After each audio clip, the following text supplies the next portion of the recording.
Kristen Michali valitsus koosnebki ju piinlikest läbikukkumistest.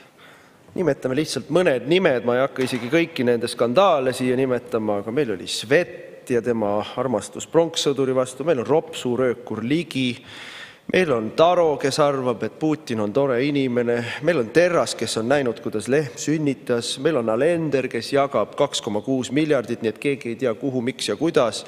Ja loomulikult on meil pioneerijuhi aktivistliku käitumisega Liisa-Ly Pakosta, kes iga jumala päev mingi uue katastroofi Eesti rahva kaela tõmbab.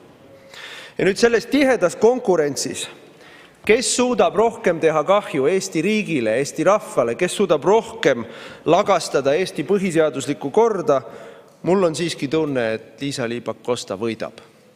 Mul on siiski tunne, et tema oma aktivismiga annab teistele silmad ette. Aga selle kahju juures, kogu selle kahju juures, mida tänane valitsus Eestile teeb, keegi saab kasu ka. Keegi ikka peab kasu saama. No me võime siin tuvastada, et ühed kasusaajad on reformierakondlastest omanikele kuuluvad hoolekodud, kus toimub massiline ja pikaaegne vanainimeste vägistamine. Kõik teavad, asutus teab, ainult prokuratuur ei tea. Ainult prokuratuur ei näe, kuule mitte midagi. Krimmasja ei tule. Noh, me kõik teame, kuidas kasusaajateks on siin väike seltskond inimesi, kes Lehtme juhtimisel petab välja tublidelt, ennast ohverdavatelt Eesti inimestelt 6 miljonit eurot. Krimmasi seisab nagu surnud kass. Või kasusaajaks võib ka lugeda neid inimesi, kes Eesti maksumaksjalt tõstsid välja 5-6 miljonit eurot koroonatesti hankega. Õigusriik Eestis, see on karistamatu tegevus. Ja vot siis sellisesse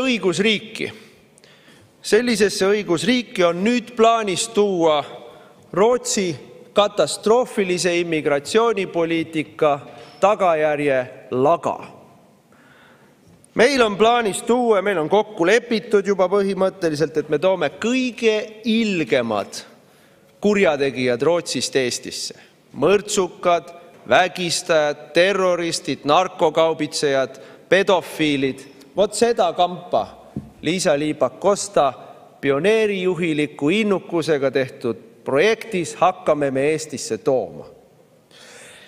Ja nagu ikka, nagu Eestis on juba tülgastavaks tavaks, projekt toimub süstemaatilise valetamisega.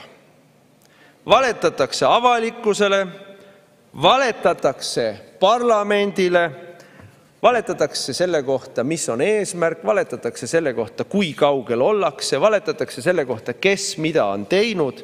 Kõik on suur valetamine.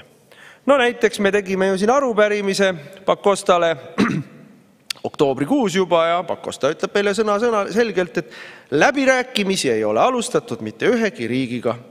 Küll aga ütleb, et väikesed konsultatsioonid käivad. Aga eelkonsultatsioonid ei tähenda mitte kuidagi projekti realiseerumist. Ja siis kinnitab meile, pean kinnitama, et mitte ühega riigiga läbirääkimisi alustatud ei ole. Ja niisuguseid lauseid on selle arupärimise või ka infotundide käigus meile ikka ja jälle korduvalt siin öeldud. Või ka näiteks selle sama arupärimise käigus jälle Pakosta ütleb, läbirääkimistesse on võimalik minna üksnes siis, kui on välja selgitatud kõikvõimalikud turvariskid ja need on maandatavad, et keeleküsimused on lahendatavad, et majanduslik kasu sellest projektist on selgelt tulemas. Just praegu kuulsime, kuidas küsis kolleeg Reinsalu, et me tahaks ka näha neid turvaanalüüse, me tahaks näha neid majanduslikke analüüse, need pidada olemas olla. Aga näe, kätte ei saa. Nii salajased paberid on, et Riigikogule näidata ei saa. No võimalik siis, et praegu kibekiiresti kirjutatakse mingit asjakest kokku, et asi hea välja näeks, mina ei tea.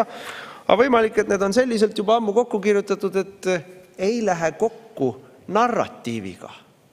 Selle teie narratiiviga, et kui me toome Eestisse mõrtsukaid, vägistajaid, terroriste, siis Eesti julgeolek hoopis suureneb. No, valitsuse liikmed süstemaatiliselt ei täida oma hoolsuskohustust rahva ja riigi ees. Aga meie opositsioonis ei saa endale lubada hoolsuskohustuse mittetäitmist. Meie hoolsuskohustus on teilt nõuda vastuseid, teie möödapanekud ja Eestile kahjulikud tegevused kõrgele nähtavale kohale üles tõsta, et valijad teaks, millega te tegelete.